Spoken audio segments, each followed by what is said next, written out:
Assalamu alaikum. I'm excited to welcome Arslan Larik from Pakistan. Arslan is a master trainer of NLP, master trainer of hypnosis, and trainer for timeline therapy and coach. He works with a lot of psychologists, psychotherapists, and medical doctors in Pakistan. He also does a lot of community work. He has an office in Pakistan and Dubai. He runs a successful training company called Arslan Larik and Company. Arslan was trained by Dr. Adriana James of the Chad James Company. He is a great supporter and current and approved trainer and school board member for the American Board of Hypnotherapy, the American Board of NLP, and Timeline Therapy Association. So welcome, Arslan. Walaikum assalam. That was really fascinating the way you greeted and started the introduction. Thank you so much. It's an honor and it's a pleasure to be here with you today in this interview. And it's been, ages that we've, actually catched up, and I'm really looking forward, excited as always. So I know it's late there. So I thank you very much for joining me this evening, your time. Thank you. It's an honor for sure. Okay, so we'll just run a few questions, and my first question to you is, while most people fear losing control in hypnosis, it is in fact a means of enhancing mind-body control. Now, this is a research I found from Dr. David Spiegel, a hypnosis expert and professor of psychiatry and behavioral sciences at Stanford University School of Medicine. Instead of allowing pain, anxiety, or other unhelpful states to run the show, hypnosis helps people to exert more control over their thoughts and perception. So Arslan, how does hypnosis do this, and why it's important to learn how to do it? Well, this is a brilliant, question, and this is also the question that comes across, and with the person's experience in that particular sense of field, he's been working in Stanford for quite some time and has been doing those sets of researches. When we look at hypnosis, we kind of always talk about the heightened sense of suggestibility, whereas David himself, he basically talks about the heightened sense of suggestibility, rather would say about control or behavioral flexibility. So it's more about having that sense of behavioral flexibility. It's where clients could enjoy more sense of actually control rather than losing control. They're actually talking about having more control. He talks about all hypnosis is actually like self-hypnosis, and he talks about how clients can actually have more therapeutic opportunities. So that's how you would put it, therapeutic, having much more profound sense of therapeutic opportunities to explore more, and rather to know more and to do more in their in their construct of when they are in the state of hypnosis. It's like trying out some really cool different stuff. If I had to break this down into a really easy sense of a metaphor, it's when clients actually come up to you with sets of problems. You have to also understand that these problems are not something that they've generated in one day or in just 1 second. So these are things that they've been constructing over a period of time. Let's take depression, for example. Like, when clients come in, they say, hey, Arslan, we're kind of like depressed. So that depression is an accumulation of a lot of things that have been happening over a period of time. And in hypnosis, in the construct of hypnosis, when we're basically taking the client in the set of hypnosis, it's like having them to journey in an imaginative sense, which is such so captivating moment for them, where they're thinking about possibilities, like visiting a house, where there's this wall which is not that clean, and now they're trying to think about how they could paint this and make it look even much more beautiful. So if there's something that is something that's not really worthwhile for them to actually keep it as a resource, they can also consider resources that are worthwhile, but yet they have to be in a state where they can easily achieve that. And that's the cognitive behavioral flexibility, which basically David talks about. Thank you, Arslan. Thank you. So you're in Pakistan, right? How is your business doing? Tell me a little how it started, how it's going today, and what makes your training unique in Pakistan? When I basically, started my journey in terms of understanding what NLP is, I usually started off as a very inquisitive learner. So I wanted to know what it could do for me. And that was always my quest. And I wanted to take coaching as an experience for myself. And when I did so, I kind of like fell in love with this. I mean, like, why wouldn't you really fall in love with the probability or the opportunity of, having to know the power and capacity to getting back up? I think that's really important. So if you really ask me what moved me in this context, is that, every time I came to the NLP batch, it's not like, when I was learning timeline therapy, or when I was learning coaching, or when I was learning hypnotherapy, it was not about that I will never have problems in my life. I mean, problems were still there. I still have problems, right. But it's about we all do. Right. And it actually gave me more leverage and capacity how to bring myself back up faster. Right. And being more in control, learning how to respond to situations rather than literally reacting into them. So that's how I actually got really fascinated with it. And I said, like, this is something that everybody in my country needs to know. And I really wanted to spend my time in terms of going to most of the people who are specialized in psychology, human behavior, and also, medical doctors, so that they could really, appreciate, and see if they could give this as an alternative and something, that clients could basically create breakthrough and empowerment for. Yeah. So I think that's what basically accounts for it. Great. So the membership boards have been increasing every day. I speak with many new members, such as practitioners of NLP, hypnosis, and timeline therapy. What advice can you give to them in terms of building their practices, getting more clients? Some of them will ask me, should I build a new website now? Should I spend money on renting an office space? So what are your thoughts on that? Oh boy. So I think this is something that's also a standard practice. So usually every time when we are on the graduating day, we always tell them about you, Candace. And, we're always telling them that this is the board that you need to really go and visit. So, I mean, on graduation, I think the best thing that, the members actually could do is to start their practice. One thing that was really profound that TJC did, I think, Ted James and Company and Dr. Adriana James herself was one of the very first of helping people to learn these methodologies online.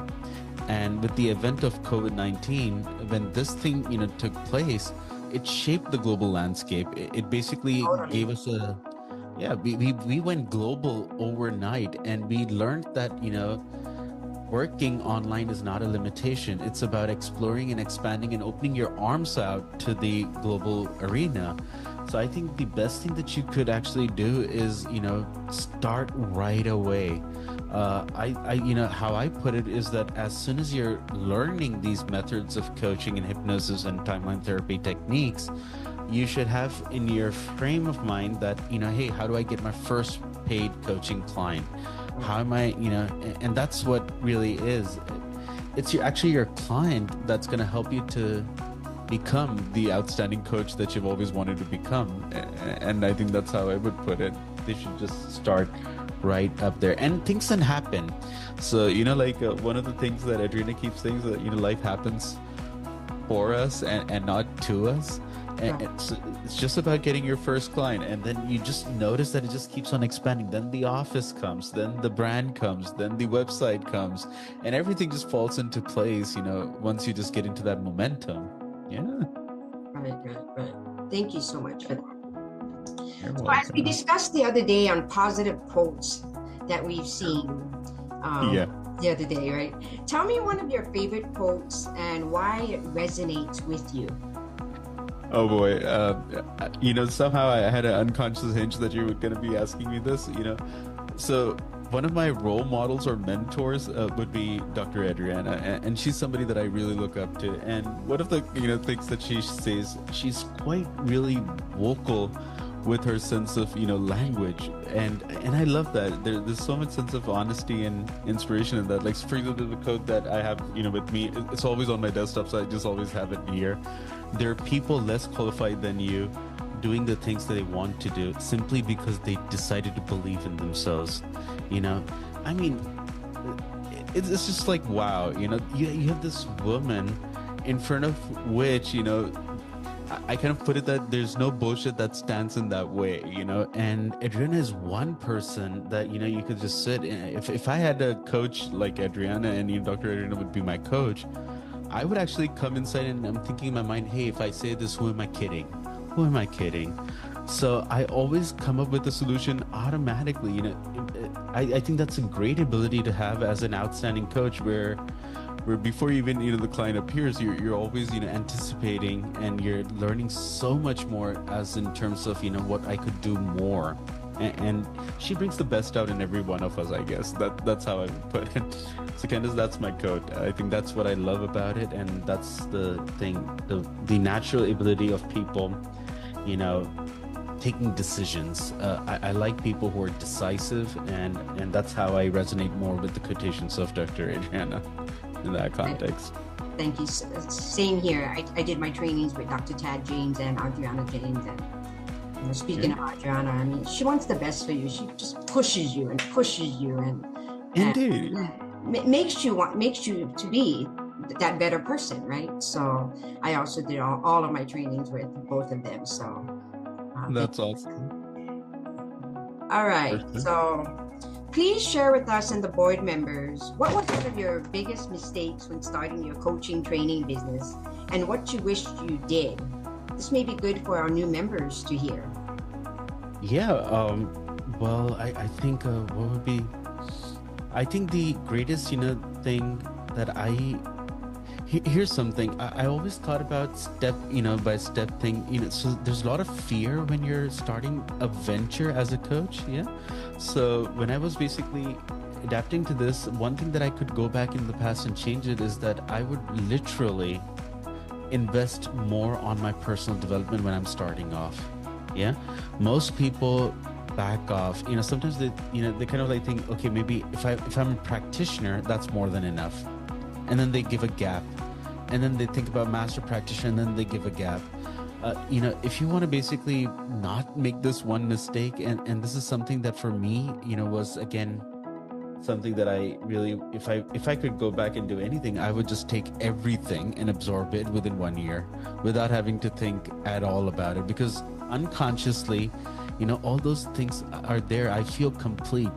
And feeling complete is a great thing to go out with, Candace. Wouldn't that be true? So, when you just do something which is incomplete, you're always confused, and it's never, enough for you. So I think once I completed my entire cycle, which was I did my master trainers training, and I enrolled into the master trainer program, I felt that level of confidence. I was like looking at myself like, why didn't I do this before? What on earth was I actually waiting for? And this is the reason why I was maybe not having the results that I needed to have. Right. And I think this is one thing that if I could go back and really work on, is to really invest more in terms of my personal development, having to feeling the sense of being complete. And I love it now. Now I enjoy it. I think there's always time to go and rectify those things. So I literally went from program A to program Z, everything with Dr. Adriana, and it has helped me It has helped me to grow my business in Pakistan. I've expanded in Dubai. We now basically are producing trainers. So you would be surprised that in Pakistan, I was the only trainer, and then only the master trainer that was, there. And now we have trainers who are actually training other students. So that's a great thing. We're trying to build that community to foster the change that exists. Yeah. Amazing things you're doing. Yeah. Oh, you're going to be a speaker at the upcoming ABNLP Global Conference, which will be online, taking place on September 13 and 14 in the United States, and September 14th and 15th in other parts of the world. Tell us, what will you be speaking on, and what do we look forward to? Well, the topic that's basically there that I'm going to be covering is called trauma and trans, and it's also on the same guidelines. I was surprised that you talked about David, and it's going to be almost on the same lines, where we're going to talk about the research from Harvard, which is by a psychologist called, Joseph Wolf. And he basically talked about semantic desensitization, which is trying to understand trauma from a perspective that if it was an event, and let's assume that there were certain external conditions and environmental conditions that basically enacted at that point in time, is it possible that given the circumstances, if we could change those external environments, help the clients to understand, maybe what breathing could do for them, maybe, relaxation could do for them. If you could introduce certain environments like that, how would it portray in terms of helping them to work with the situation that they're currently struggling with? Right. So that's the type of a, thing that we would want to understand. It's like, for example, a child who's been, through the classroom and, the teacher somehow took the piece of chalk because the child wasn't paying attention and threw it at him. And the child kind of like, ugh, now I don't like the chalk. So every time he sees the chalk, he just has this, notion about, not wanting to study, or that basically, it creates a sense of dissonance for him to really learn fully. So we help them to take the chalk and maybe take the chalk and experience it and say like, hey, this isn't so bad. Let me just breathe with this. Let me just try to, experience a sense of calmness with it. And as you do so, you realize the amount of behavioral flexibility you have. You start surprising yourself, with those type of behaviors and notions. And that's what's also, another thing that they talk about is the mind-body connection. And we often say, the neurons that, fire together, they also tend to work together. Also, they bond together also very efficiently. So what are we firing off? So in the case of an experience that's unpleasant, if you fire off a neuron, that basically is of relaxation. We want to notice how that works. And if we fire them together, how does that respond to the situation? And is there some sense of calmness that can be created? And that's what you're seeing. And that increases the possibility of the plasticity in the brain. Yeah. We always often have such a, rigid sense of notion that, we're always reluctant to change. Why? Well, sometimes maybe it's because we want to basically go on things that we are comfortable with. We're just so attuned to comfort that we don't want to change. And when we give ourselves that opportunity to be in a place, in a position where we have a heightened sense of focus, where we close the doors towards distraction and say, hey, let's explore some possibility. Let's give ourselves that, that opportunity to try some other external stimuluses and, work with them, and just maybe breathe and smile one more time. So that's what I'm going to be touching base on. That's exciting. I'm really excited to see you at the conference. Thank you so much. I thank you for your time. I know it's late there. We're all busy. I thank you for joining me today. And I wish you all. Thank you so much. Thank you so much. And I really look forward for being there with the conference. I feel that everybody should join. I'm excited because some of my students are going to be, joining in, and that's going to be a great platform. This is where everybody can get a chance to come together.